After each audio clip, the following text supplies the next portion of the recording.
So I'd like to welcome everybody and thank you for joining us on this rainy Thursday here on Zoom. I want to cover some quick housekeeping items before we get into an intro of what we're going to be doing here today. We've asked everyone to have their microphones muted and their video turned off. That just generally helps for a little bit better focus on the content being presented. If at any point during Jerad's presentation you have a question that you'd like to raise, there's a little chat box function at the bottom of your screen. You can just click on that and enter it in. And just as a word, we will be recording the session to be posted on our YouTube channel at a later date. So as we saw on some of the registration lists, we have plenty of folks from MRPA. I saw a lot of familiar faces on the registrations, but I also saw some folks from outside the association and even outside of the industry itself. I saw some vendors in there, some people from the local area and other areas in the country. So for those of you that aren't familiar with MRPA, I want to welcome you. For those that are, I'd like to welcome you back. And a quick just word about what MRPA is. We are the Maryland Recreation and Parks Association. We are an organization that brings together professionals in the recreation and parks industry throughout the state of Maryland. We offer training, we offer continuing education units for certifications, and we offer a lot of networking and collaboration events throughout the course of the year. So without further ado, I'm going to go ahead and introduce our speaker for today's presentation. So we have Jerad Minnick. He is the lead advisor for the Natural Grass Advisory Group, and he is currently the field surface consultant for Major League Soccer. So with that being said, I'll go ahead and turn it over to Jerad. Thank you, sir. Appreciate that. It is a little rainy outside here in Maryland today, but we'll take that problem, won't we? Before we were getting started, everybody, I was picking on Sean a little bit about his yard, and I'm going to show how bad my yard is. So it's going to be a theme that we're going to talk a bit about today. So I appreciate the opportunity and the attention. We're going to talk about what essentially has been a pretty interesting start of the year. I mean, to be an understatement. Granted, there's been a lot of fields that haven't had a significant amount of play, which is completely different than we've ever experienced. When Sean and I and a couple other folks talked about this webinar initially back in April or May time, spring we were rolling with all the moisture that we had and very little play in the springtime, especially if you were growing cool season turf. It was a pretty ideal time. And what I would describe and what we had considered a bit of false hope, because we know when we get rain, especially with the amount of, when 90% of our park fields, a minimum of 90% of the park fields in the state or even in the country are non-irrigated. A wet spring and a cooler spring gives us a lot of false hope when there's not traffic beating it up in particular. So that certainly has been the case. We're going to look at that, and we're going to talk a little bit about that today. So, we start talking about fields, and we start talking about non-irrigated fields. I mean, this field, non-irrigated would be considered in pretty good condition, ultimately, especially for this time of the year. If you've got this condition right now, you probably do feel good about yourself. But, and not a lot of weeds, some weeds, but not a ton of weeds. But the cool season's pretty stressed. But we do have a patch of Bermuda grass kind of staring us in the face here as well. So the hodgepodge, it's the amazing part, especially here in Maryland, that what was experienced in July, the only grass. Let's say you're riding down the freeway or riding down the road, and you look to the right or the left, and the only grass that's green is Bermuda grass on the inclines and such. So it really sets itself apart in the summertime and the stress of the heat. So it really becomes really creates that debate about what's going on with what grass to use. And I know that there's previously there's been sessions on mixing grasses and things like that. I'm just going to prepare you at this point. I'm going to rant pretty good about not mixing grasses today, and I think that as we're looking into the end of 2020 and into 2021, what has been learned from less play a lot of drought, a lot of heat. It's been non-traffic play. So we're going to take a look at that and kind of see. So a lot of times I use this example to open a lot of presentations, and maybe you've seen this before, because this is Bermuda grass in Miami. If we can't grow Bermuda grass in Miami, then what are we doing trying to grow any grass in Maryland? Because they can grow Bermuda grass in Miami for essentially 12 months of the year. And that's what creates these perceptions about high traffic natural grass fields. So many people think that, it's impossible for a high traffic, for a natural grass field to sustain an unlimited or even, a whole lot of use. There's limitations. From day one, when we come into the turf industry, into the turf grass industry, where even me as a turf grass student, we were being taught what the limitations of natural grass are. If you think that there are these extreme or these limitations on natural grass, hopefully you'll walk away from today's webinar kind of looking at things a little bit differently, because these are the perceptions that we want to really overcome. So I'll just throw it at you. What if it isn't impossible for a natural grass field to take an increased amount of play, or what if a grass field doesn't have to be rained out all the time, or what if it's not so complicated for a grass field to be maintained? Just what if? And we'll look at some of those things when we think about from a planning standpoint, and as we progress forward. I'll just cut right to it and just throw my dirty laundry out there. My grass, I was telling Sean, my grass looked pretty good on June 1st. I left somewhere around June 15th for Orlando for the bubble, and that Major League Soccer has had at Disney for the last I guess it was there almost 9 weeks. I got home last night about midnight, and this is what I have now. So yeah, got some job security there. Got some work to do, clearly. Boy, it's rough. It's rough, and it really shows how it's been hot. It's been wet in Orlando. It's been hot, and it hasn't necessarily been wet up here, that's for sure. But, but straight away, I mean, I was very proud of the bluegrass and fescue mix that I had, and granted, anything that's not irrigated when it comes especially to cool season turf, I mean, it's not like I've had a bunch of traffic on this from there hasn't been soccer, or there hasn't been football, there hasn't been lacrosse, there hasn't been softball. We haven't really had things beat up and really kind of battered a bit like would typically happen. So on a field, this is just a lawn. So we go from this, and I go straight into this. That hasn't been caused by traffic. That's either been caused by lack of maintenance, which I would categorize irrigation or lack of irrigation into maintenance, because that is a maintenance practice, or my maintenance wasn't proper previously to be able to grow roots deep enough and or use the proper grass varieties to be able to survive the summer drought and the summer heat. Summer drought and summer heat's going to come. I've lived in Maryland now for 12 years. When I was the field manager at Maryland Soccerplex, one of our whiteboards in the corner was specifically for things that we needed to remember. On the very top of that whiteboard, it said, Mitch may still have it there today, that August sucks because it's hot and it's dry, or it's hot and it's wet and it's humid. And it is so hard on cool season turf grass. At that point, when I got to Maryland Soccerplex, at that point, we had all cool season fields. And August really did stink. It really was a rough time.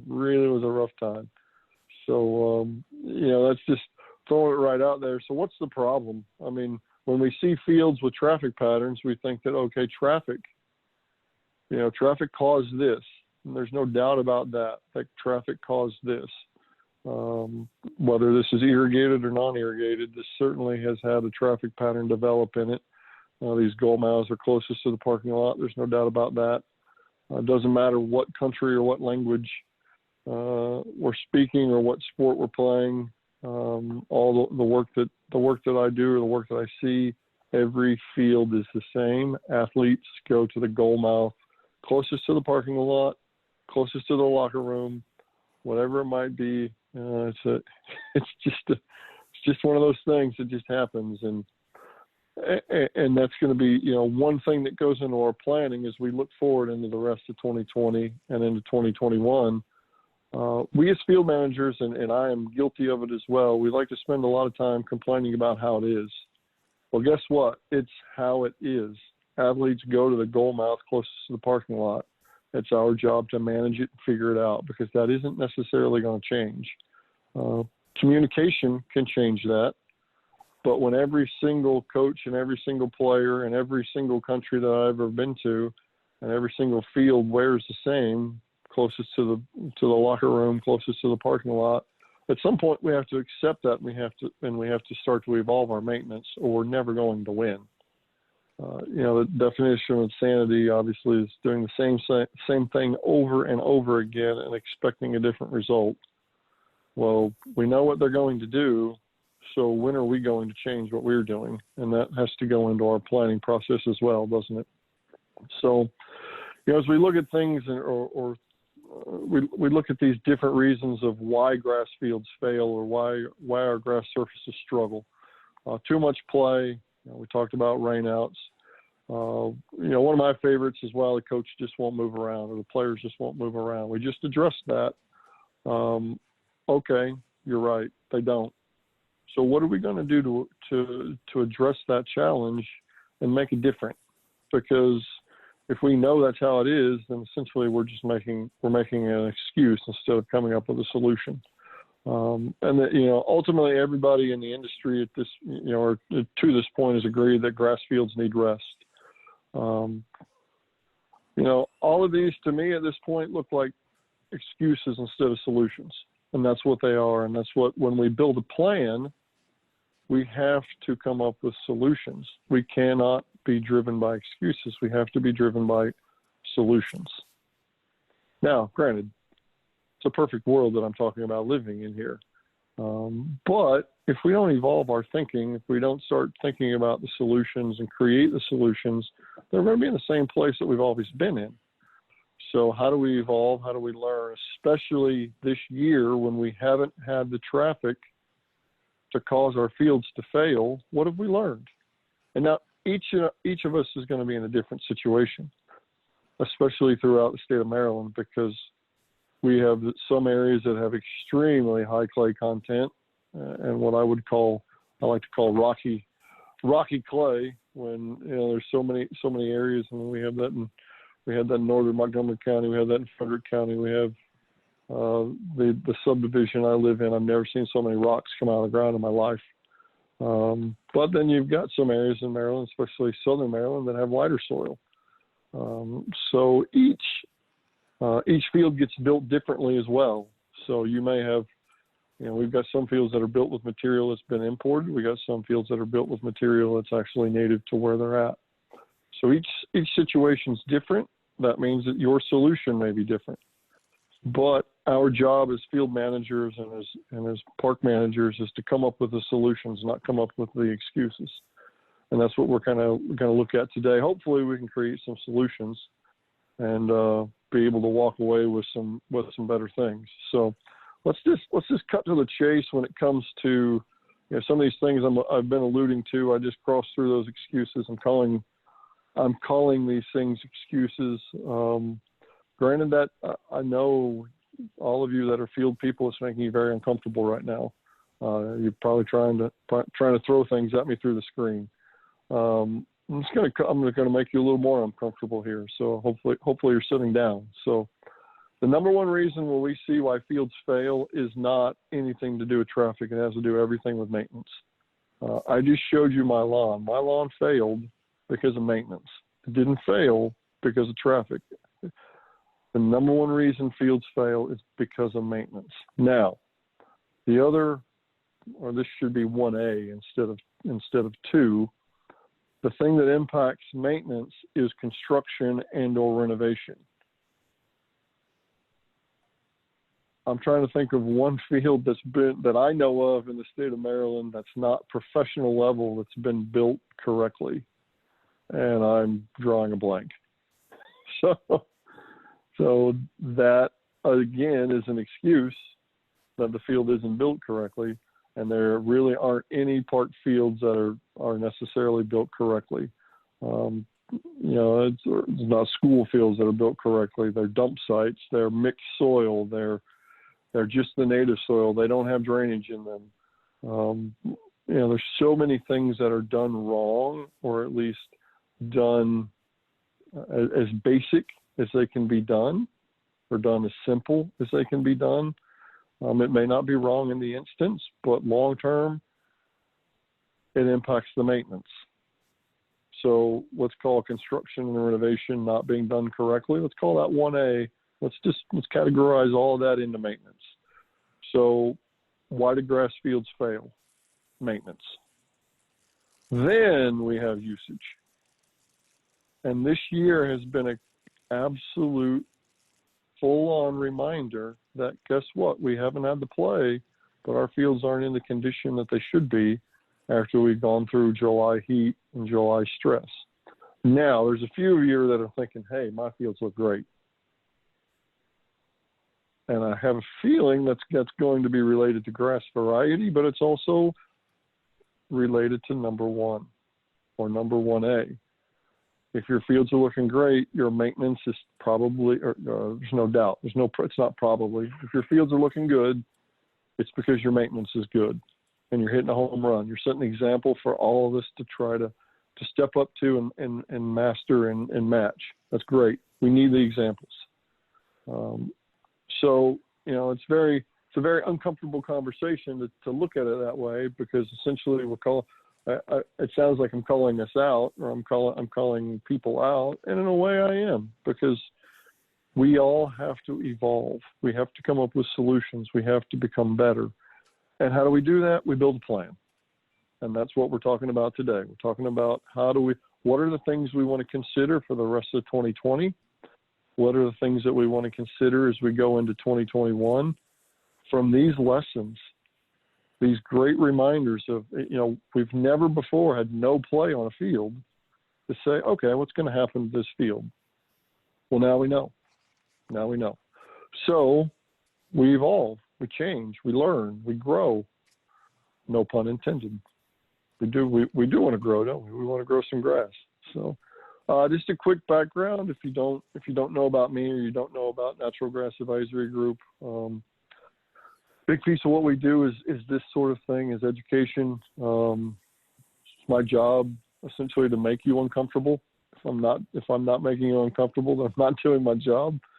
But everything that we do is really based in data and technology. I'm very fortunate to be able to do work, different stadiums and different venues all over the world. It's Toyota Stadium in Toyota City, Japan. It's a Phrasmo this spring at M&T Bank Stadium in Baltimore. Unbelievable surface that Sean creates there. Parks and schools, we work with them all over the country. This is just one of the most beautiful photos I think I've ever had the opportunity to take. This is the city of Las Vegas.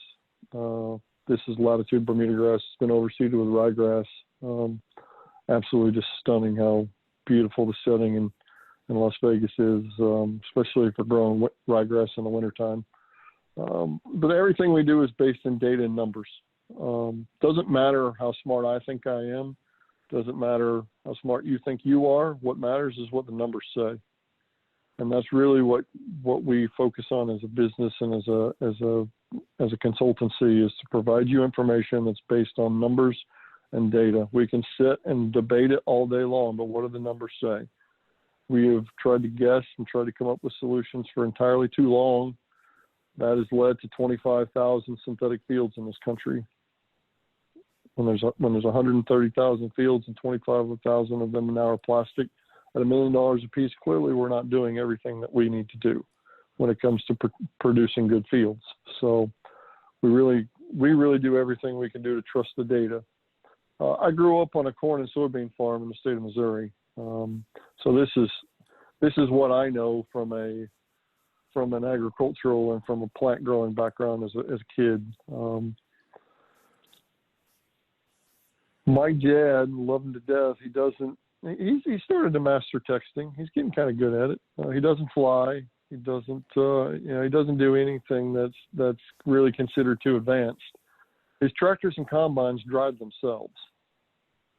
So these are the kinds of things that, okay, he doesn't think he's a tech whiz, but what precision agriculture has done is a multi-billion-dollar business.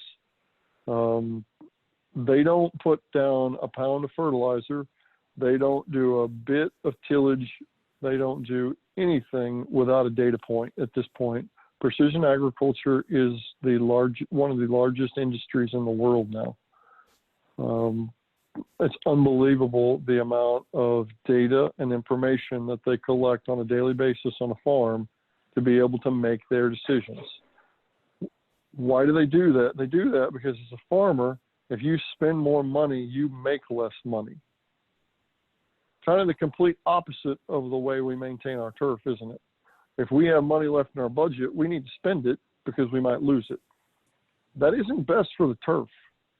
That might be best for our operation, but that's not best for the turf. We need to give it what it needs, and then we need to leave it alone and let it grow, because grass is put on this earth to do one thing, and that's grow. I mean, these Bermuda grasses that Oklahoma State continues to produce, they make grasses better all the time. We're going to look at that a bit here. So taking that philosophy of precision ag, of doing less with more, or I'm sorry, doing more with less. Let's try that again. Uniquely, I just mentioned too, just a little snippet into kind of what I just came out of. Was just at Disney World's Wide World of Sports for the last God, too many days. Too many days. I don't even know for sure how many days I was gone. The 26 teams in Major League Soccer went into the bubble at Disney on 14 fields across the Disney Wide World of Sports complex. We hosted those 26 teams for training sessions and matches over the last 7 to 8 weeks. Across those 14 fields, we had over 500 training sessions over a 50-day period. We played 51 matches across 3 fields in just 35 days. One field, the field that was for the MLS's back final on Tuesday night on ESPN, that field, that was the 21st match in 35 days on it. The other field right next to it, we had played 22 matches in 29 days.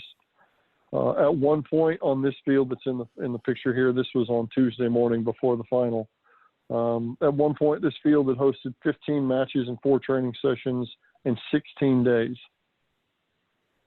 From a professional standpoint, that's considered impossible.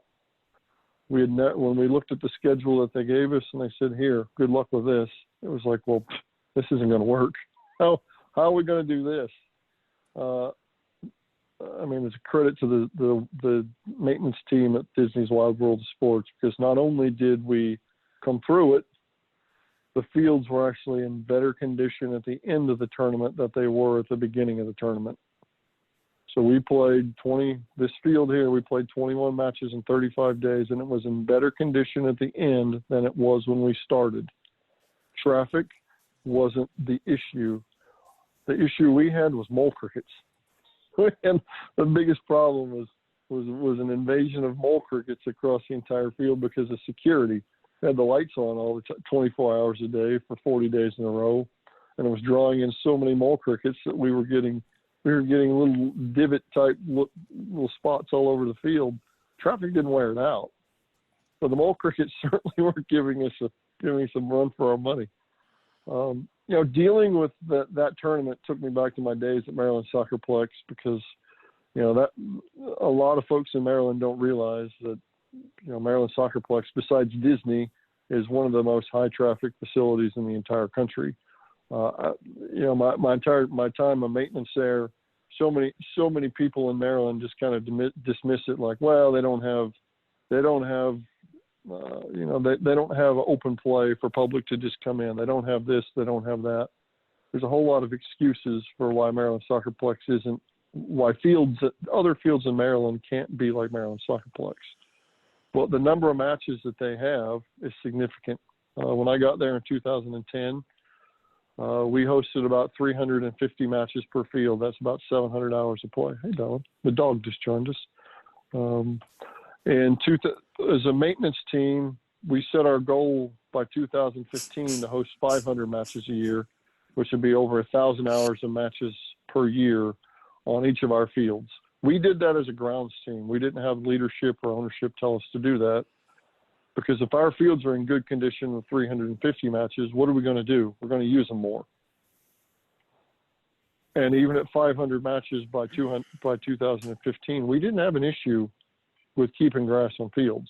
Now, we had an issue with dealing with disease on Poa annua. We had an issue with dealing with white grubs. We had an issue with dealing with goosegrass.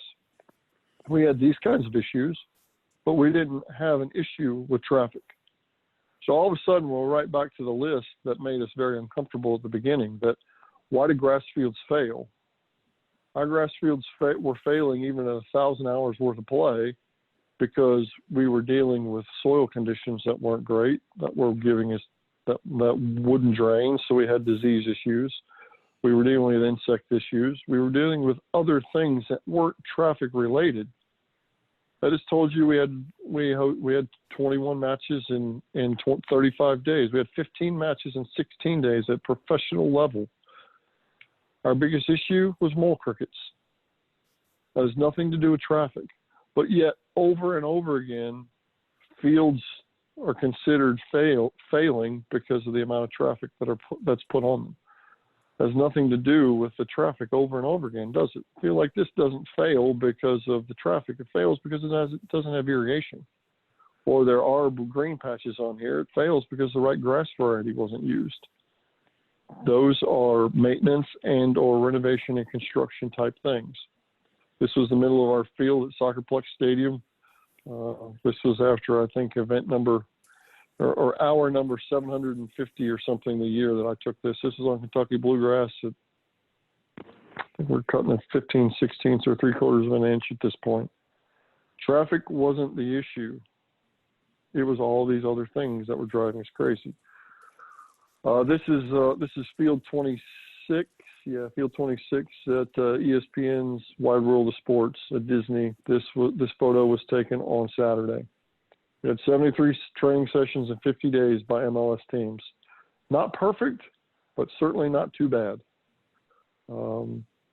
Again, our training fields, all 14 of them were actually in better condition at the end of the event than they were at the beginning of the event, because we focused in and put a level of maintenance on them that they hadn't seen before previously, because Disney had been through the pandemic. They hadn't had an event for 3 months, so they hadn't been maintaining their fields to a high level.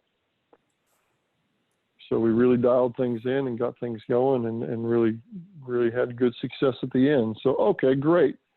These are great examples. A lot of you are thinking to yourself, well, that's Soccerplex or that's Disney, or we don't have that kind of budget. We can't do that. You have an excuse or you have a reason why you can't do it. Well, just play along with me today and let's see if we can come up with some solution that might help you improve just what you have. You don't necessarily have to improve everything that you're doing, but what if you improve one thing? What if you just take away one thing today? Really the core of what we did at Disney to have that number of matches, or what we did at Soccerplex, or what John Turnauer at the Washington Nationals has done by having the Washington Nationals at home for essentially, from July 1st, they had spring training through July because they had to redo their spring. They had to do spring training again. They did it at Nats Park. And then the Nationals started with 7 games or such at home. Then they were supposed to go on the road to Miami. Well, then the Marlins were having COVID-19 issues, so they stayed in Washington. And, guess what? Toronto came to town because they couldn't play any home games. And then they were supposed to go to Philadelphia. And then they didn't go to Philadelphia because of COVID-19. So everybody's talking about the tarp issue that happened at Nats Park the other night. Nobody's talking about the fact that field had been played on every single day since the first day of July. On Kentucky Bluegrass in the hottest July we ever had. Yeah, it didn't look perfect, but it looked pretty damn good. The takeaway from that should be that the field's in good condition, or the field's taking it. When the Nationals come back in a few days and it's recovered, that should be the story, not something about a tarp.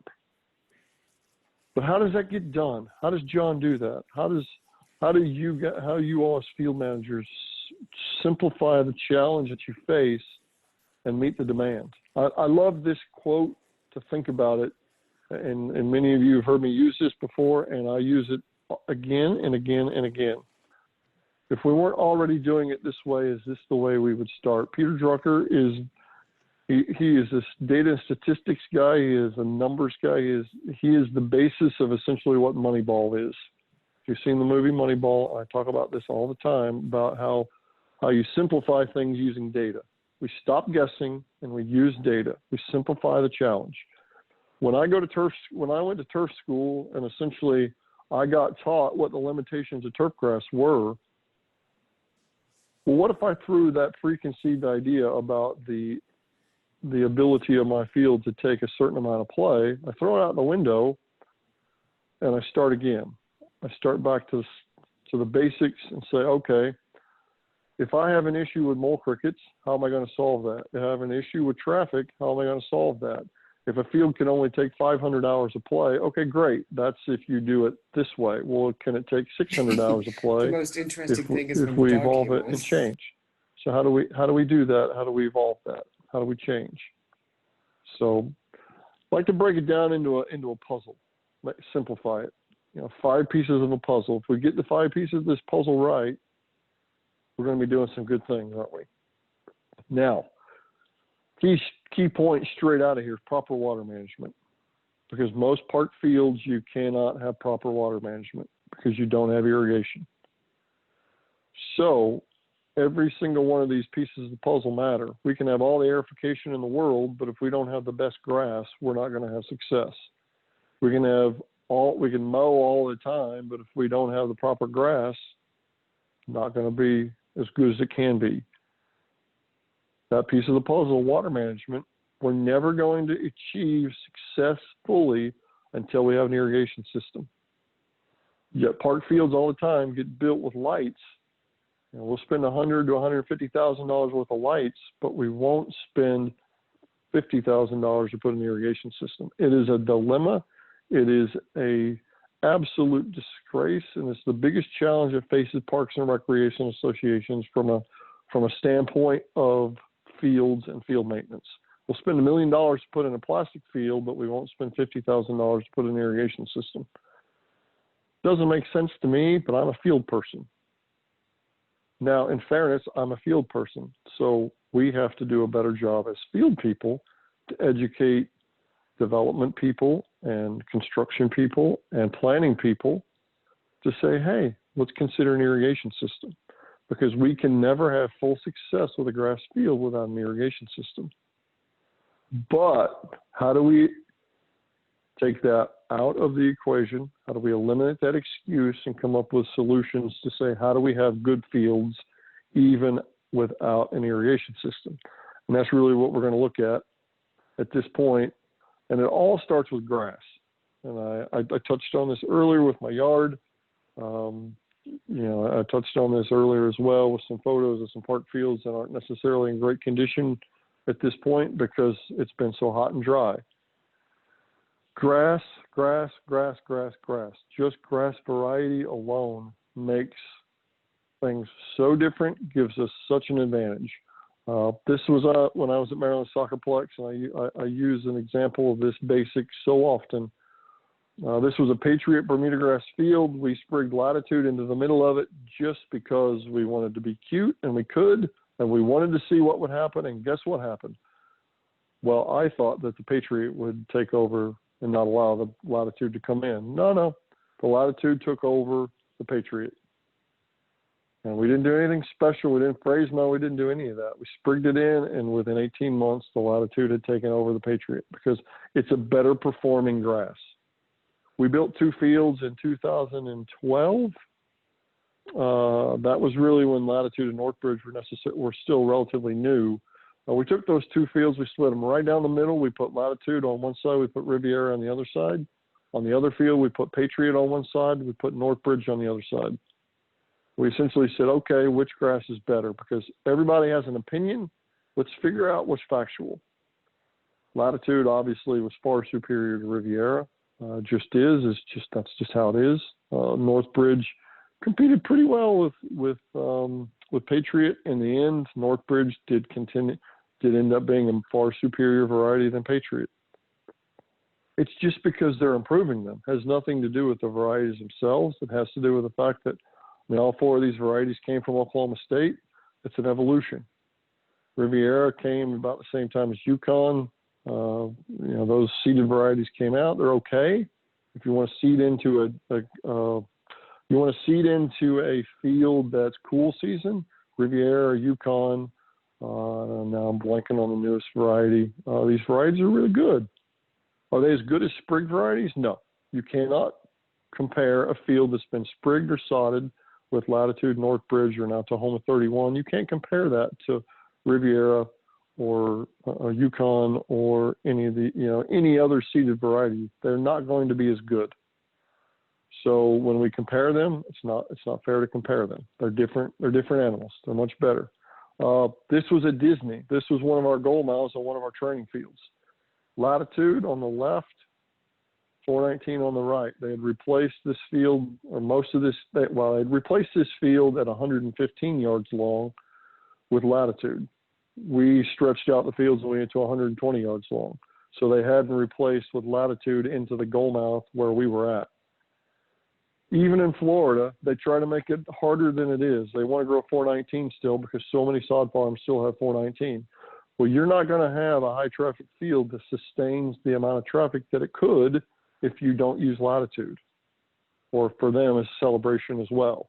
If you want to use 419, which came to market in 1959, or you can use the better varieties that came to market at a different point. So many times our industry is driven by vendors, and we need vendors. There's a lot of vendors on this call today. But reality is that all vendors don't have everything that's best. And that hurts their feelings and that makes them mad at me. But this is reality. We have to get out of this area where this gray area where we feel like, well, we need to buy something from somebody because of this or that. Yeah, that is the right thing to do because we need our vendors. But when we're using inferior products and we're being compared to $1 million synthetic fields, it's not a fair comparison. So we have to use the best product. Latitude, far better than 419 in Florida. Latitude, far better than Patriot, or Latitude or Northbridge or Tahoma 31, far better than Patriot in this area, or far better than Riviera, or far better than any other variety that we know of at this point. It's just reality. There's nothing there. And why is Bermuda better? Any Bermuda is better because of the stolen and rhizome network. This was from phrase mowing, but this is an example of why Bermuda takes traffic so much better than cool season turf. They're just layers and layers and layers of stolons, and then layers and layers of rhizomes. You can wear it away and wear it away and wear it away. This is actually Celebration. Celebration is pretty similar to Patriot when it comes to growth habit. Really aggressive. Some Bermuda grass varieties can root up to 5 feet deep in 1 year if there's not compaction in the soil. Pretty sure a cool season turf won't do that. That's why Bermuda gives us such an advantage. That's why at Maryland Soccerplex, to increase our play, we put in half of our fields went to Bermuda grass, because they gave us the opportunity to be able to get more traffic and more play. That density and strength. This is a park field, school field, not too far from my house.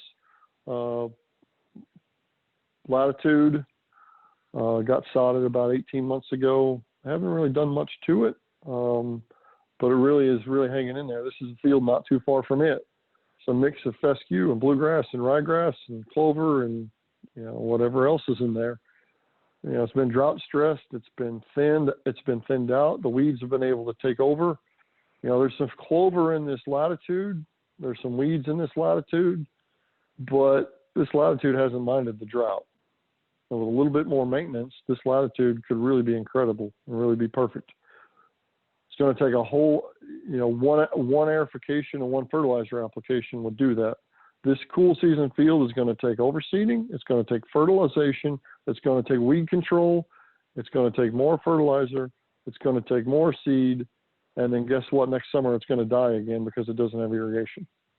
You can see where I'm going. You see how much I like Bermuda grass. You see where this is going. It's like, why are we trying to reinvent the wheel when the answer is right in front of us? My lawn. This is from a different angle. It gets worse when you get lower. But guess what? The Tahoma 31 patch that I put in my backyard that was still overseeded when I left in June, well, it's choked out the ryegrass, and we need to get the mowing heights down. I'll take care of that this afternoon. We'll get this mowing heights back down to an inch, get it tightened up, get it cleaned up, and guess what? It's money. The rest of my yard, I'm going to have to seed, I'm going to have to fertilize, I'm going to have to put some fungicide on. It's endless. It's endless work. Why are we trying to fight it? Because the Bermuda wants to grow. Now, granted, yeah, we might have winter kill on Bermuda. We might have this. What's going to grow back still? Sprigs are way easier to grow back. This is a part field I saw this morning.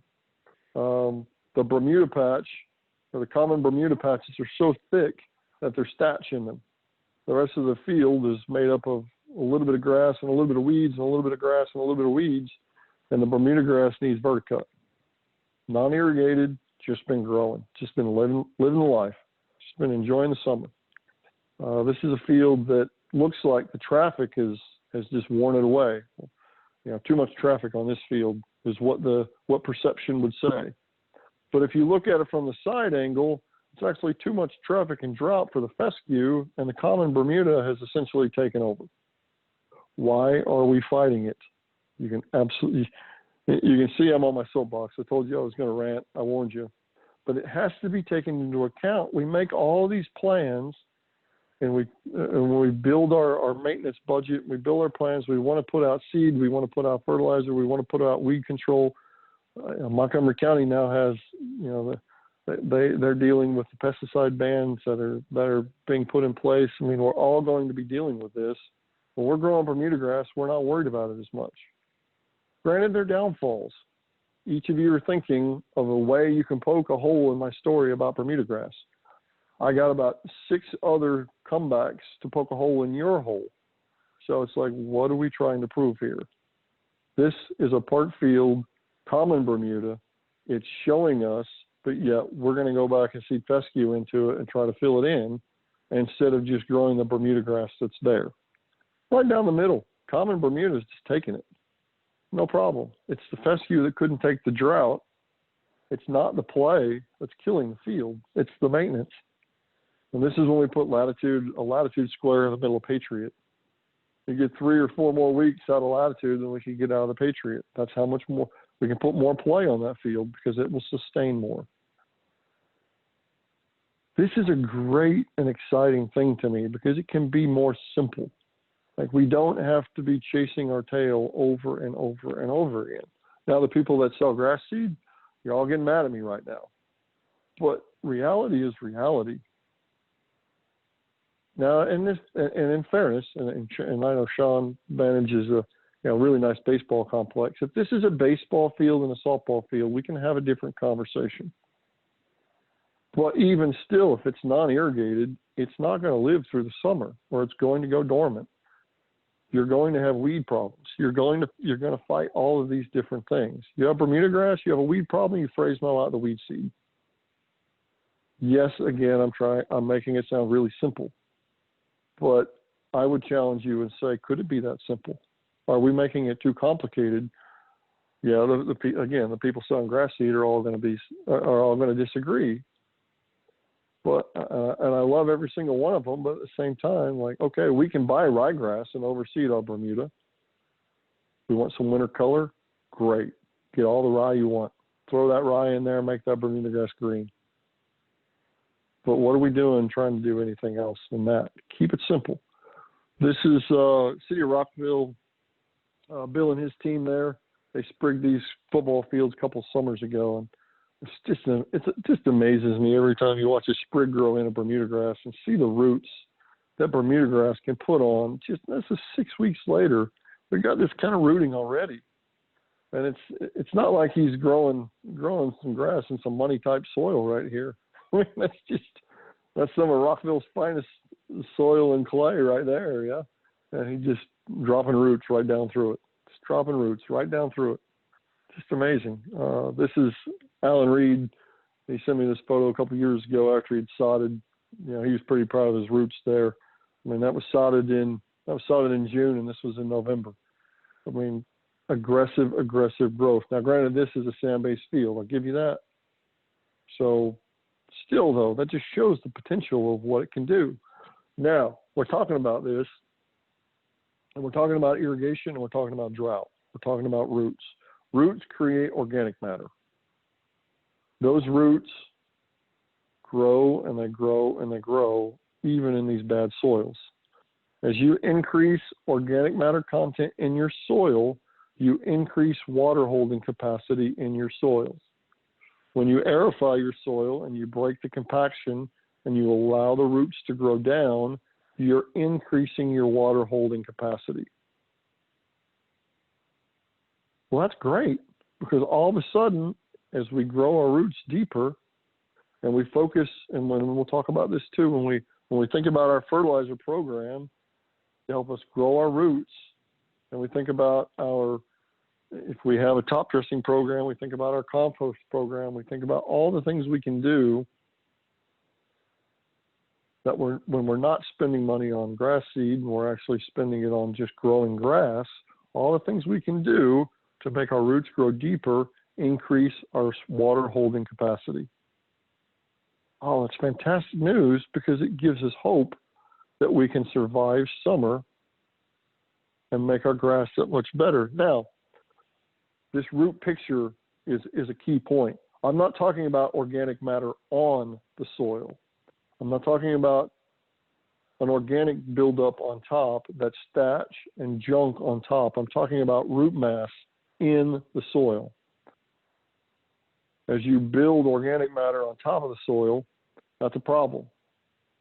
You don't want to overgrow your Bermuda grass or your cool season turf and create an organic layer on top. You want organic matter building in the soil, not on the soil. So there's definitely a difference.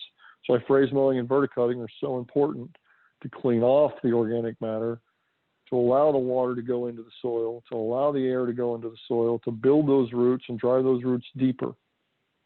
Grass grows. And if you give it what it wants and give it what it needs and allow it to grow, it will actually help you. This is one of the most eye-opening experiences I ever had. This is about 3 years ago. This is up at St. Paul's Academy in Baltimore. This is essentially a parking lot.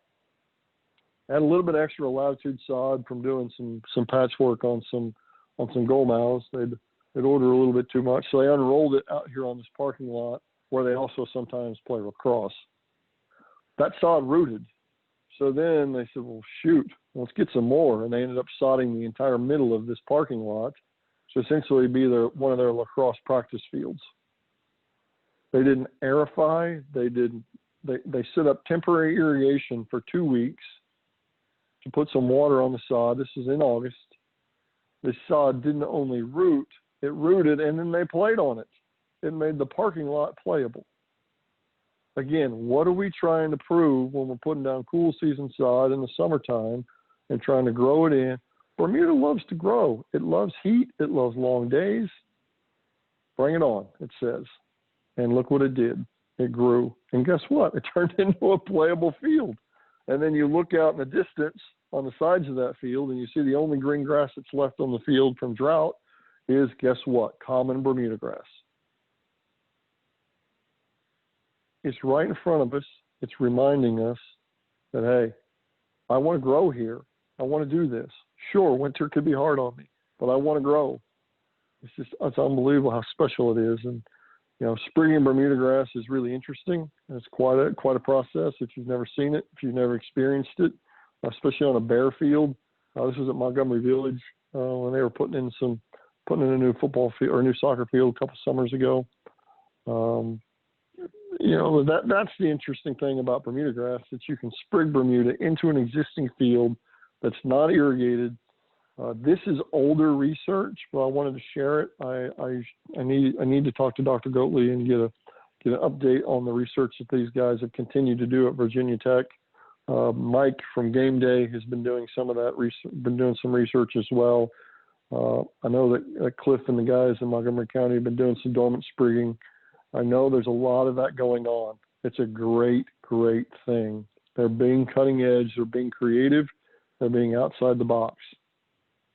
Putting the sprigs in the springtime and then letting them establish, trying to be able to get some Bermuda grass established, because you know it's going to rain in March, April, and May. We know it does. It just happens. And at the same time, the evaporation is lower because the sun angle is lower. So getting the sprigs planted early in the spring. Granted, you're not going to get 100% cover in April or May. That's not going to happen. You're not doing it to get 100% cover. I'm showing you fields that have Bermuda grass patches in them where wild Bermuda is essentially taking over slowly. So you're just trying to get your Bermuda grass population up to be able to get it to start to establish. This is really, really good research from Virginia Tech that they've been doing this at the Parks and Rec department down there as well, that they've been working together with them. They're using Northbridge, great variety. Doesn't really matter if you're using, at this point, we don't really care if you use Northbridge Latitude or Tahoma. Just use a better variety. Get it established. Patriot does work pretty well too for if you don't think you're ever going to have Bermuda take over your cool season turf field completely, then Patriot's really good too, because it doesn't have the strong tight density that these other new varieties have. So it actually kind of intermingles with the cool season turf that's there pretty well. If your goal is to get to 100% Bermuda grass, then definitely use one of the improved varieties that have higher densities to be able to choke out that cool season turf for you. So there's all this great research on how they use compost, they use covers. They do all these different things. Essentially, in the end, Bermuda grass was able to establish, at some point relatively quickly, which is actually surprising. Now, these fields didn't have play on them. I would actually defer to Cliff and the guys to see. I think they've had play on some of their fields they've done it on. So definitely be asking questions of your peers. You all are in the trenches every day, seeing it, doing it. It's such a great thing, what all the collaboration MRPA has had going on through this pandemic, and really started to pick up their interagency discussions and such has been going on. I know that John Nissel and what Chuck has really been trying to do over the years to get the association moving forward. It's, of all the times and of all the things you need collaboration on, this topic that we're talking about, just dormant sprigging alone. How's it working? What's working for you? What's working for me? What's working for, in this situation, that soil, play, no play, all these different types of things, because you can have success. And that's what Virginia Tech's research has really shown. I think that's what the real world research is showing. So kudos to these guys for doing that kind of cutting edge stuff. Kudos to you guys, some of the guys that are with us today that are doing this cutting edge stuff. Because guess what? When Bermuda grass is established, it becomes our friend. And that's really a way to kind of continue to battle. And that's when we have superior grass varieties, which specifically we've talked about. I'm showing bluegrass here at Nats Park because what he does with bluegrass is a great thing. I mentioned early that I know that the topic of blue muta has come up. If you've got irrigation, maybe. I just don't, at this point, I can't buy into and support slowing down Bermuda grass. It just doesn't make any sense to me. Blue muta, you can look back if you want to. You can look back, and it started when we were doing it at Soccerplex. Nick Levency actually came up with that name when we were chucking Yukon and Sunsport seed into the middle of our cool season fields in the summer after lacrosse. The Bermuda would germinate in July where the bluegrass and ryegrass wouldn't. We wouldn't have the disease issues, and then we would overseed and make the Bermuda grass go away. It's taken on a life of its own. We're not going to get into that debate. It's a great idea. I just don't see the point. Grow your Bermuda grass. I've just shown you all these examples of why Bermuda grass wants to grow it. Why slow it down with another grass that's going to cause competition and that will die if you don't have irrigation? Love bluegrass. I'm the biggest bluegrass fan probably in the whole world, but you got to have irrigation for it if it's going to sustain. My yard was dialed in when I left. It's dead now, or at least it's dormant. If we were playing on my yard right now, it's an unacceptable surface to start training camp for football or lacrosse or whatever it will be. Granted, we don't have those events right now, but this time next year we will have those events. Those things will be back. And if we have Bermuda, we have a surface that's able to sustain. Sean, is there, I don't have the chat box open. Is there any questions that came from that? Because obviously that's probably a little controversial topic in a way, and I threw a lot of information in a short time. I haven't seen a whole lot come through the chat yet, Jerad, but I did see Matt Carroll posted, what about HGT bluegrass? I know that's a variety everyone talks about. Oh, great bluegrass, phenomenal bluegrass. Still not going to survive Maryland summer without irrigation. I had HGT bluegrass in my side yard, so that's the.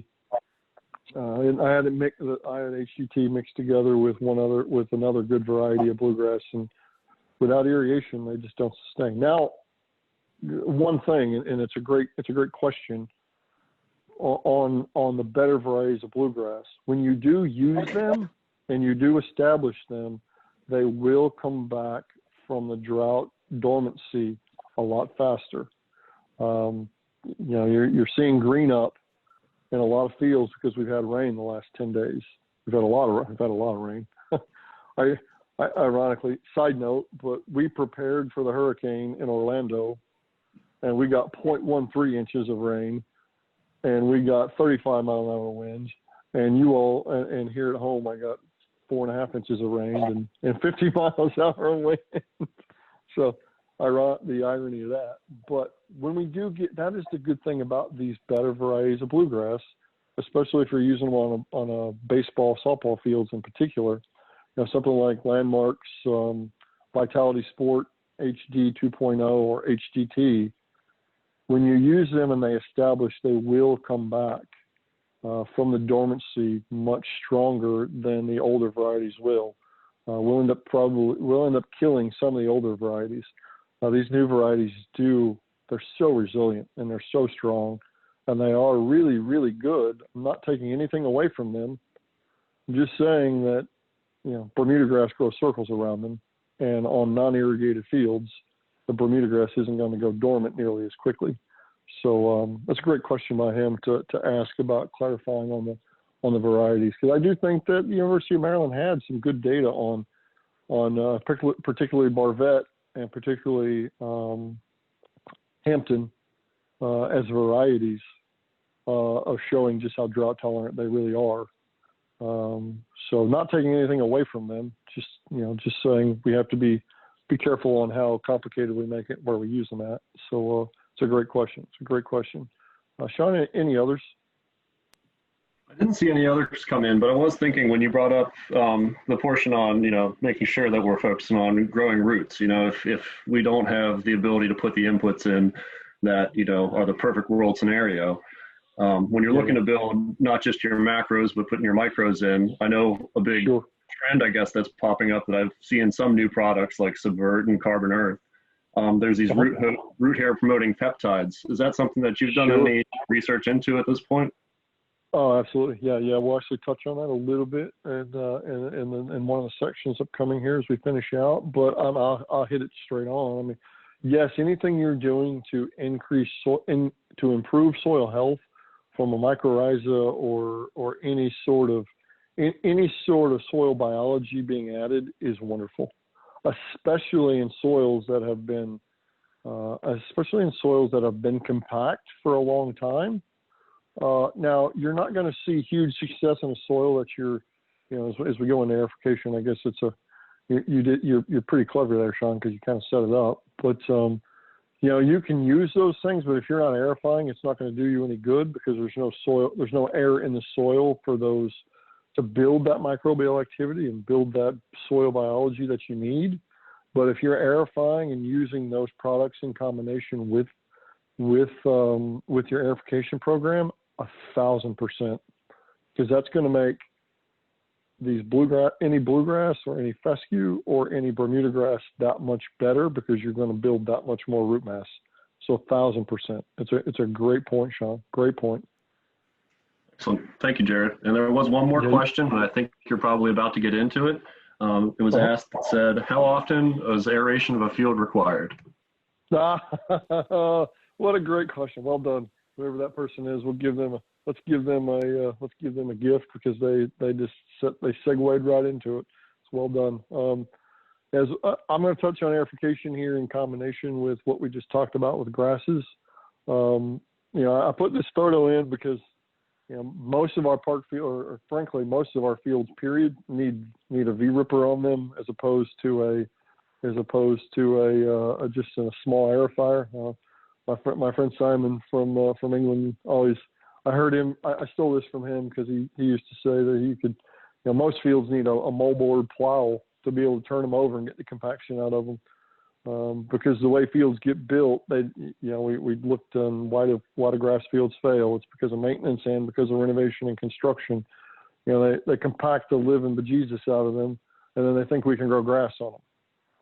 There's no compaction testing afterwards and decompaction afterwards when a field gets built, and then they wonder why the grass won't grow. So most fields need a V-ripper like this to go about 3 feet and open them back up. But from a compaction standpoint, 85% of the fields, irrigated grass fields that we deal with anywhere in the world, fail simply because of soil compaction, not because of anything else, just basic soil compaction, in particular in the high traffic areas.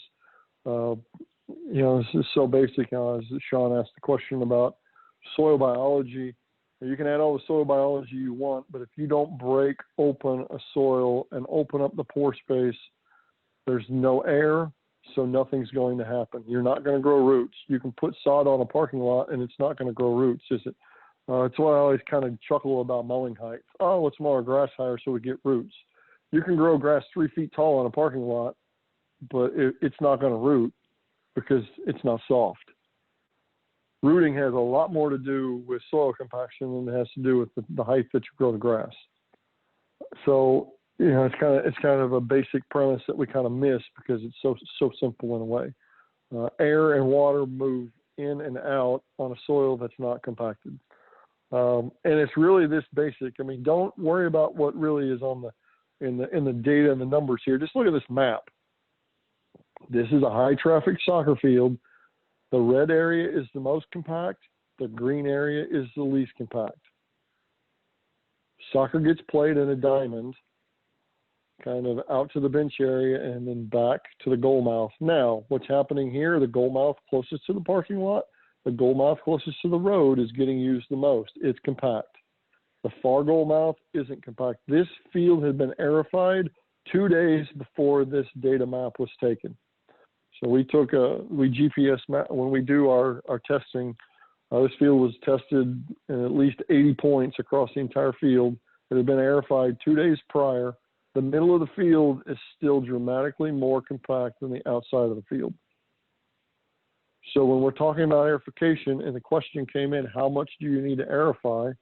Well, the middle of this field needs to be aerified a lot more than the outside of this field. You run a pro core or an air core on a 2x2 spacing with a 3/4 inch solid tine or a hollow tine. Doesn't matter which tine type you use. You open 8% of the surface. You're going to reduce the surface compaction. You're going to reduce the compaction that's here. You're going to soften the surface somewhere around 10 to 12%. Well, if the middle of this field is 25% more compact than the outside of this field, and you aerify the whole field, the middle of this field is still going to be more compact than the outside of this field. So the middle of this field needs aerified at least 2 times before the outside of this field. So the brown and the red need aerified at least twice before you aerify any of the green area if you're going to actually make this field even and make the compaction levels match. Now, that makes a lot of sense when you think about it. If If you aerify it the same way, it's going to soften it the same way. But when we do our maintenance, we go out and we aerify the whole field because that's what we do. Because that's just how we do it. That's, the middle of a field fails because it doesn't get the proper aerification amount.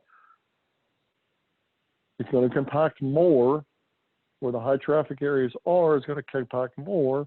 So we need to do something different to reduce that compaction. Now, there's all different types of aerification. I'm going to answer that question at the end of this. I'm dancing around the how much and how often. Surface aerification is different than subsurface aerification. If you're running an air core like this or a Toro Pro Core, the two best machines on the market, poking holes in the top 3 to 4 inches. You want the more holes, the better. If you got I like the 648 walk behind the Toro because you can set the hole spacing essentially at 1.5 inches apart, 2 inches apart, 2.5 inches apart, or 3 inches apart. People love that machine because they can set it at 3 inches apart and they can go. Why would you go aerify and take the time to aerify if you're not going to put more holes? The more holes, the better. So set it to 1.5 or 2, and you're sure it's going to take 20 or 30% longer. But guess what? You don't have to come back and do it again nearly as often if you're as impactful as you can possibly be while you're there. Open the most surface area, remove the most compaction you possibly can. Now, a machine like that, or even a tractor-mounted machine like this, if you want to do the whole field, slow down to 1 mile an hour through the middle, and then speed up to 2 miles an hour on the outside. And then you can go ahead and vent the entire field. It's creative things like that. But I hear so many times people say, well, we don't like that machine because it's too slow. It's your job to go slow. The machine works best if you go slow. So you have to go slow. The machine was, something like a Vertiquake or a Shockwave. I hear people say, well, it's just so slow. You know what? It's breaking compaction, so who cares how fast it goes? If we're in the business to go fast, we should get into racing. We shouldn't be in turf management. But there is one positive thing that comes to, let's get to this video, a positive thing when it comes to going fast. Be like Ricky Bobby, I want to go fast. If you want to go fast, you can use a pull-behind plugging aerifier like this. This is the most widely sold piece of aerification equipment on the market. There's only one situation, there's only one thing with it. It doesn't do anything. You put a hole every 5 inches by every 6 inches. That's 0.08% of the surface that you open in one pass. If you're running a Pro Core or an Air Core and you're putting a hole every 2 inches, you're opening 8% of the surface. So do you want to open 8% of the surface or do you want to open 0.08% of the surface? That's one of the biggest issues with aerification is that people have this type of aerifier and they think they're actually doing some good when they're using it. I have bad news. If you're using it, you're essentially wasting your time. It's bad news. I'm sorry. But hang with me. And this is a research project that Chase Straw did at the University of Georgia. It came out a couple of years ago, actually proves that essentially that using open spoon spinning aerification doesn't do anything. That's just their data says the same thing that our data says. Compaction level doesn't reduce, infiltration rate doesn't increase when you do that type of aerification. But we'll skip through the data for that. If you take off the plugging times and put on these slicing blades, and these are 6-inch slicing blades that Toro is making now for their 687 or 686. Oh my goodness, they're amazing. They're amazing. You put these slicing blades on, you can open almost, if you do them on both sides, you can do 13% of the surface. If you put them on one side and alternate them, you can open 8.5% of the surface. So you can take the least impactful piece of aerification equipment on the market, and you can make it the most impactful piece of aerification equipment on the market because you can pull it at 10 miles an hour if you want. The best fields in the country are using a simple slicer like this, or they're using the reduction level spike. They're using something they can do fast and effective, open up the surface, vent, get that compaction out of there. They're doing it down the middle of their fields once a month. So how much do you want to aerify? If I had my way and your field's being played on a lot, if you're compacting your soil and you're playing on it, that soil is compacted back within 3 or 4 days. So I don't need to answer the question, or it's kind of a trick question in a way sometimes that people ask, well, how often should we aerify? Well, the data would suggest that you need to aerify once a week in the high traffic areas because it's compacted back after they've played on it. So how do we get efficient and effective with our aerification in our high traffic areas? If we can do it at 10 miles an hour, now, granted, you're not going to really pull this at 10 miles an hour. Well, some of you are thinking, well, I got somebody on my crew that's tried it. You can do it, and you can be effective, and you can be efficient. You know, if it's once a month, that's great, especially on Bermuda grass. Now, granted, that's during the playing season. That's on surface compaction. Now, subsurface compaction needs to be broke at least once or twice a year as well, because compaction can build up deeper, and that slows vertical drainage going deeper. You know, a machine like a Vertiquake or a Deep Tine to be able to break compaction deeper in the soil, 6, 8, 10, 12 inches down. Now, we used to call the Vertiquake the rock finder, because you'll find every single rock that you have on your field. But okay, and then what somebody said to me the other day, well, we just can't use that machine because there are too many rocks. Well, then run it at 4 inches the first time and pick up the rocks. And then run it at 6 inches the next time and pick up the rocks. And then run it at 8 inches the next time and pick up the rocks. If your field is in bad shape because it needs aerified and you're not going to aerify because you have rocks, then that's an excuse. You have to have solutions. Now, granted, you don't like me saying that. It makes you uncomfortable. I don't care if it makes a mess if the field fails and it gets replaced with $1 million plastic system. It's failing because we're not maintaining it. And we're coming up with excuses why we're not maintaining it. So we need solutions. Maybe doing it the way I suggest isn't the way forward. Maybe there's a different way to do it. But to not do it is a problem. And you need a solution for the problem. So you have to be creative. You have to come up with ways to do it and figure out a way to make your fields better. Granted, it may not happen this year. It may be a 5-year process, but that goes into your planning for 2020 for the fall. That goes into your planning for 2021 in the spring. That goes into your planning for 2021 in the fall. It goes forward. Okay, when are we going to lower our height or lower our depth on our Vertiquake or our Deep Tine? When are we going to lower it and remove some more rocks so we can move our water down and improve our field surface? You know, what you can do with a machine like that to break compaction is incredible. Now, that's super deep, breaking compaction way down deep. You know, what happens with a Deep Tine? Same thing. I mean, you watch the soil move, and these tines are going 12 inches down. I mean, granted, that's a best case scenario that you can go 12 inches deep, that your soil allows it. But they didn't go 12 inches deep the first time. They went 4 inches, and they went 5 inches, and they went 6 inches. And it's an evolution. On a non-irrigated field, especially that's so hard, it may take 3, 4, 5 years to get to that depth. But you're always improving. You're always making things better. You're always going deeper. Another machine is really great when you're dealing with compaction, spot compaction, especially in drainage, Air2G2. We love it. Such a great machine to help with vertical drainage. Somebody said to me the other day, well, you know, we can't use it because it just doesn't go fast enough. We're talking about 1 acre of a 2 acre field that's high traffic. We're talking about goal mouths, and we're talking about the center of an American football field. This will break compaction. This will increase infiltration. I don't care if you do the whole field. I care if you do the high traffic spots. The whole field doesn't fail because of traffic. The whole field, it's the middle of the field or the high traffic areas on the field that are failing.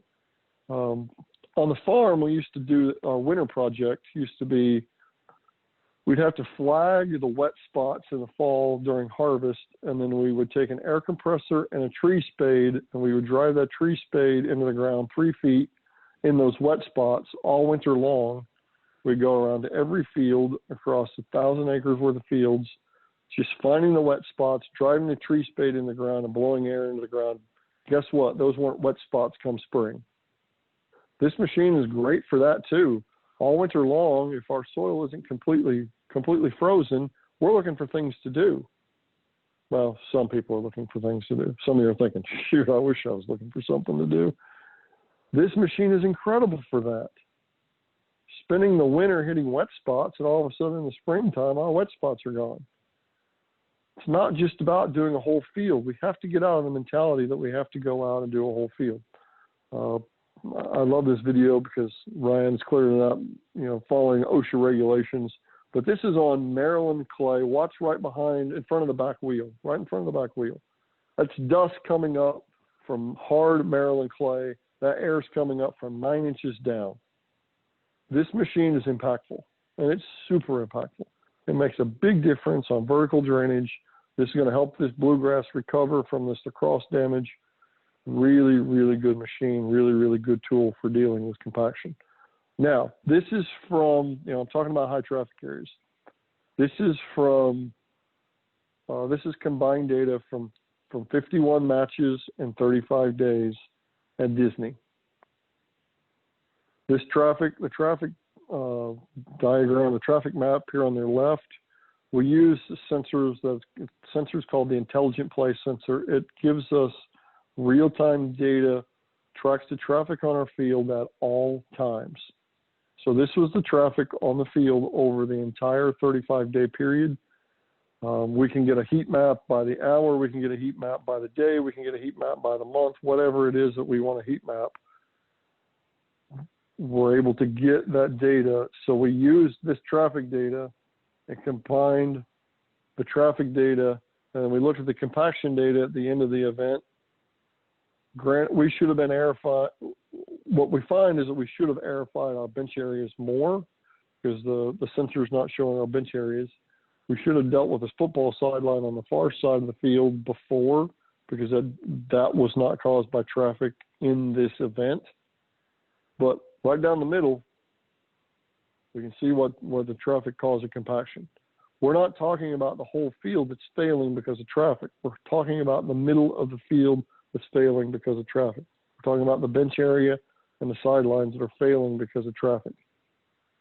So we took all this data, and this is how we did our maintenance of the fields over that entire period of time. We were making applications differently down the middle. We were Air 2 G2ing every 2 days down the middle. We were not maintaining the field the same way as we were the corners of the field versus the middle of the field. That's how we kept grass on the field all the way to the end. That's how we made the grass better at the end of the event compared to at the beginning of the event. If we would have made blanket applications and done blanket maintenance the whole time, the fields wouldn't have sustained that kind of play. But the material that we bought, we saved money because we didn't have to put material in the middle of the field. We had to primo the corners. We used a new, not primo. We used a new from New Farm, a growth regulator. We growth regulated down our corners, and we didn't growth regulate down the middle of our field. So we were able to walk away from the corners and the low traffic areas, the outsides, to be able to do it. So, it's a whole long answer, a whole section to answer one question. If you're playing on your field, I can give you information and data that says you should aerify it once a week, especially on a rectangle field.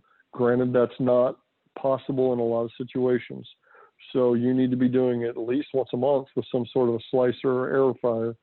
If you could do the whole field 2 or 3 or 4 times in a year, and then if you could do the middle of the field, say once a month or once every 6 weeks, that's the type of thing that's going to give you a chance. Now, if you say I can only do it once a year, you're never going to have grass on your field. That's just reality. If you're trying to maintain your field and you can only aerify, you only have time to aerify once a year, you're fighting a losing battle.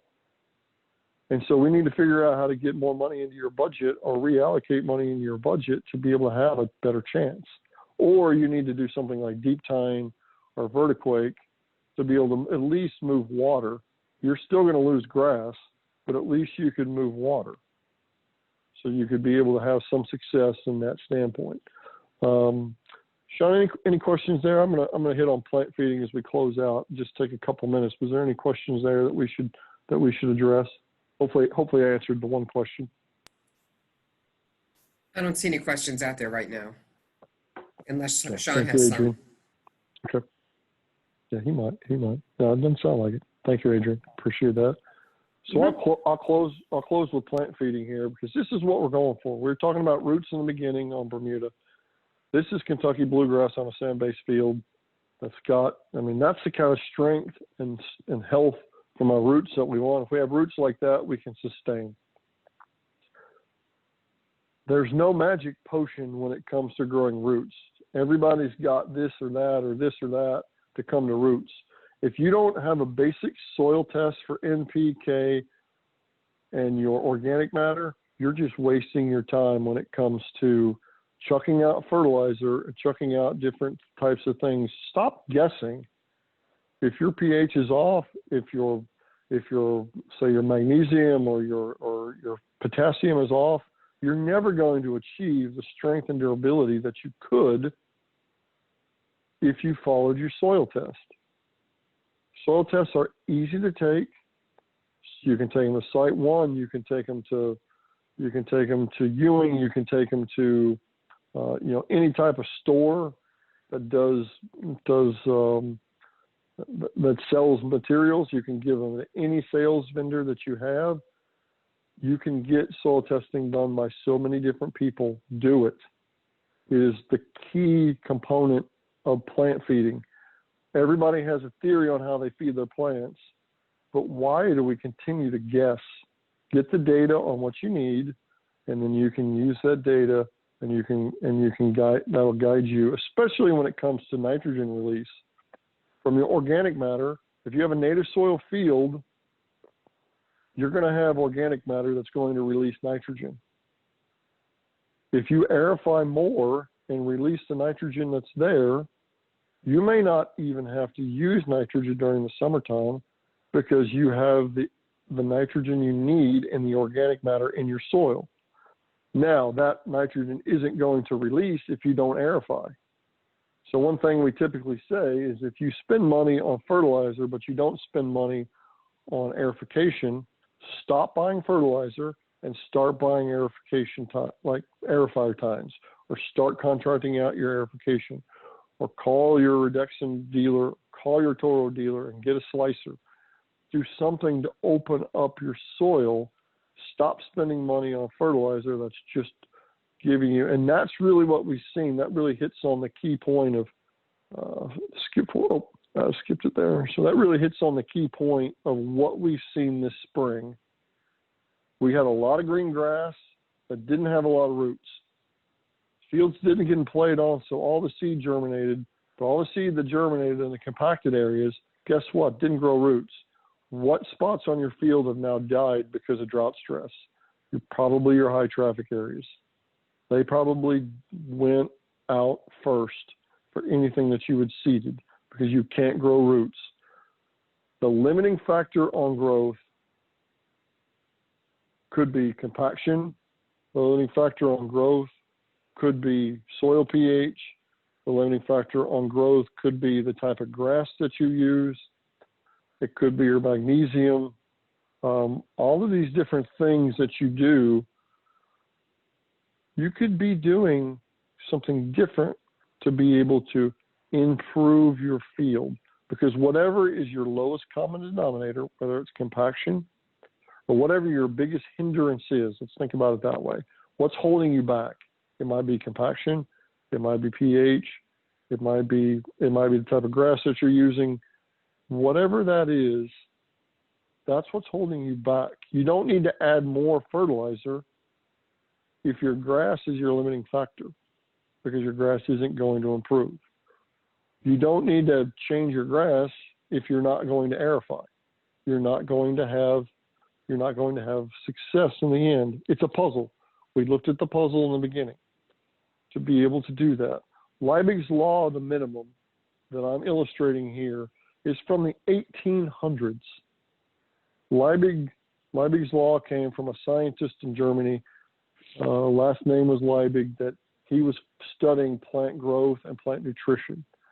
They knew in the early 1800s that if you needed potassium, you should add potassium, or the plant's not going to grow to its full potential. They knew if you needed calcium, they knew these things. They knew if a soil was compact, then you need to decompact your soil. They knew this in the 1800s, yet how many times do we not trust our soil test? We don't focus on the fact that our compaction is higher in the middle of our field. Those are the types of things that are holding us back of having success. I'm closing out here, just going to touch on mowing too, because the other limiting factor when it comes to plant growth and improving our fields is mowing. That's the issue that comes when we start growing Bermuda grass or we start growing better Kentucky bluegrass. We have thick, strong grass, and that becomes a problem. Because what do we not have time for? We don't have time for mowing. Funny, we can come up with $1 million for a plastic field, but we can't come up with $20,000 extra dollars a year to be able to mow our grass more. That's not a bad thing. The money exists. It's just we need to do a better job of planning to be able to reallocate those resources into mowing, whether it's contracted or our own staff, to be able to mow our fields more. When we have more grass, we have to mow it. But when we also have more grass, when we mow it more, we don't necessarily need to feed it more.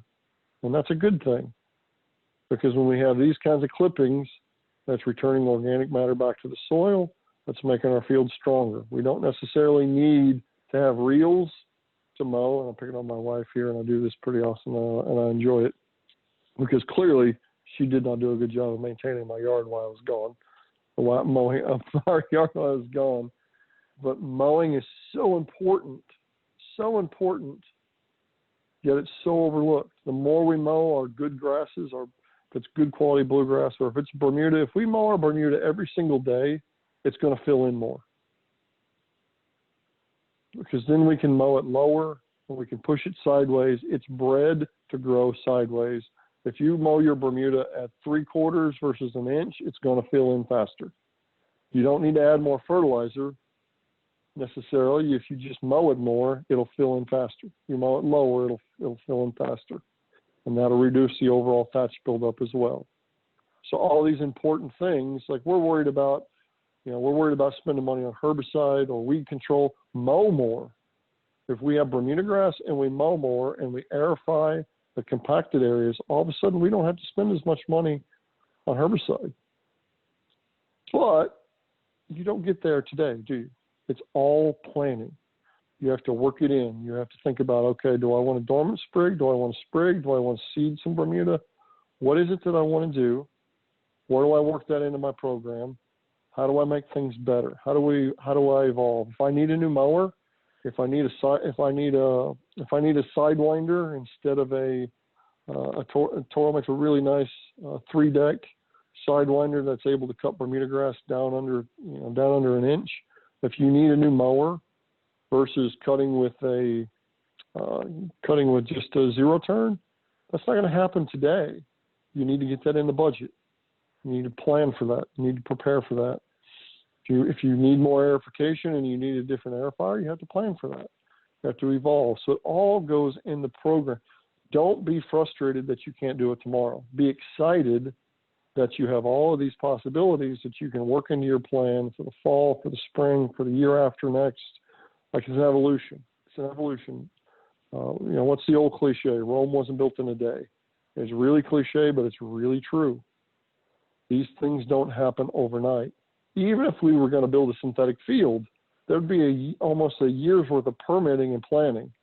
If we could put the money that just goes into the permitting and planning for a synthetic field into planning and allocation for our grass, in that time period, our grass would be that much better.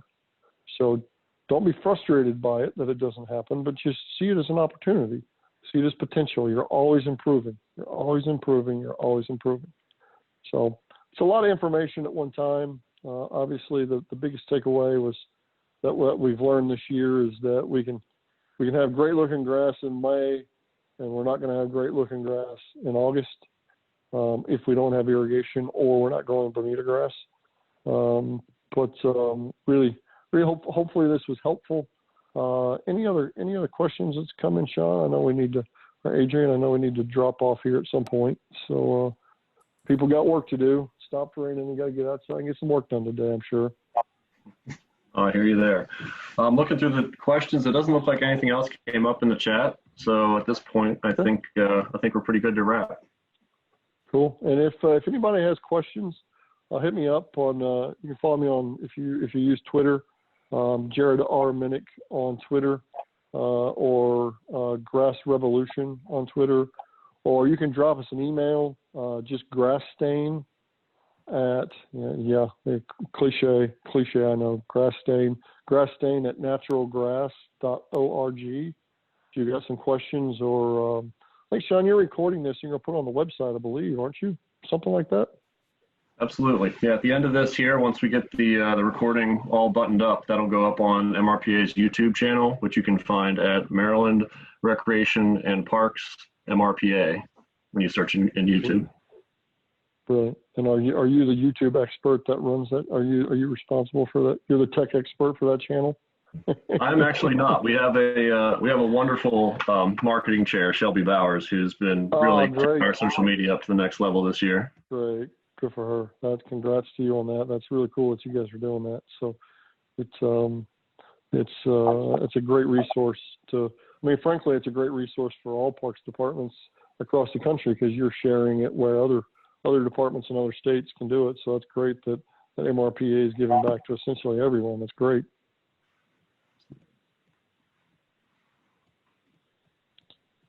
So, okay. Well, I think we're, any other questions come in there? I think we're all good. Just a lot of thank yous, and we really appreciate your time today, Jerad.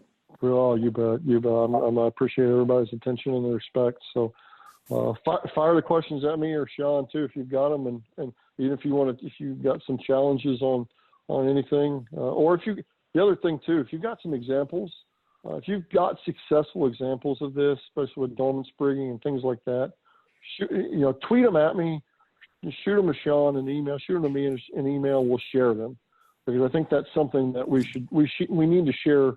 I hit on everybody wants to talk about a tarp debacle or something like that. Like, we need to share these positive successes. So if you've got some successes, don't be shy, don't be bashful. Go ahead and be proud of what you've done, and shoot them at us, and we'll share them as well.